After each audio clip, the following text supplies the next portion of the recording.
দেখুন, পরিষ্কার করার জন্য চলে আসছে এক ভাই একটা টাওয়াল অথবা কার্পেট হবে, কিন্তু কার্পেটটার মধ্যে অনেক পরিমাণ ময়লা, 5-7 কেজি হবে। কিন্তু এমন একটা কেমিক্যাল দিল, এই কেমিক্যালটা দেওয়ার সাথে সাথে যেন 1 ফুট পরিমাণ উঁচা হয়ে গেছে। এখন এটা কঠিন ভাবে ধুলাই করবে। এরকম ভাবে ধুলাই করাটা আসলে আমার কাছে ভালো লাগে আসলে। আর এত টাকা খরচ করে কেন যে ধুলাই করতেছে আমি জানি না। দেখি কার্পেটটা আসলে কিরকম। হ্যাঁ, আমি কার্পেটটা ধুলাই করতে গেলে নাহলে 500 টাকা খরচ হবে কমপক্ষে। কিন্তু একটা কার্পেট কিনতে কত লাগে সেটা আমার আইডিয়া নাই। 2-3 হাজার টাকা হবে। কিন্তু যেভাবে পরিষ্কার করতেছে হয়তো এটা এখনো কিছুটা ভালোই কন্ডিশনে আছে, সেজন্য হয়তো পরিষ্কার করতেছে দেখে মনে হচ্ছে। দেখি শেষ পর্যন্ত এটা কি একটা চেহারায় আসে। আশা করি আপনাদের কাছে ভিডিওটা কেমন লাগছে অবশ্যই একটু কমেন্ট করে জানাবেন।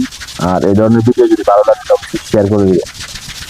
আর আপনারা চাইলেও আপনারা বাসায় ময়লাযুক্ত খাবার ময়লাযুক্ত কাপড় বা এরকম ভাবে ফেলে দিয়ে সুন্দর করে পরিষ্কার করে নিতে পারেন। আসলে কিন্তু যে কার্পেটটা এটা দেখার মতো আকর্ষণীয় একটা কার্পেট। এটা প্রথম ধাপ শেষ করছে, দ্বিতীয় ধাপে চলে আসছে। কার্পেটটা কিন্তু আসলে দেখার মতো,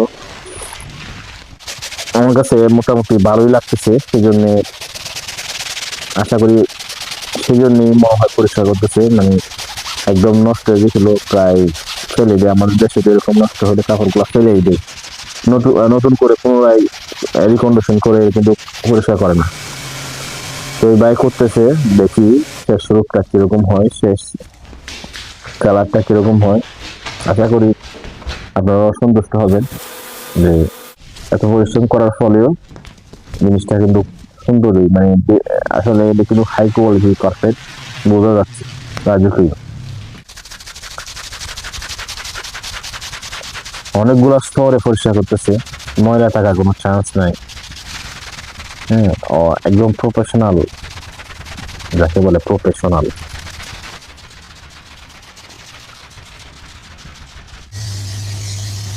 একদম প্রফেশনাল যাকে বলে। আচ্ছা, আচ্ছা।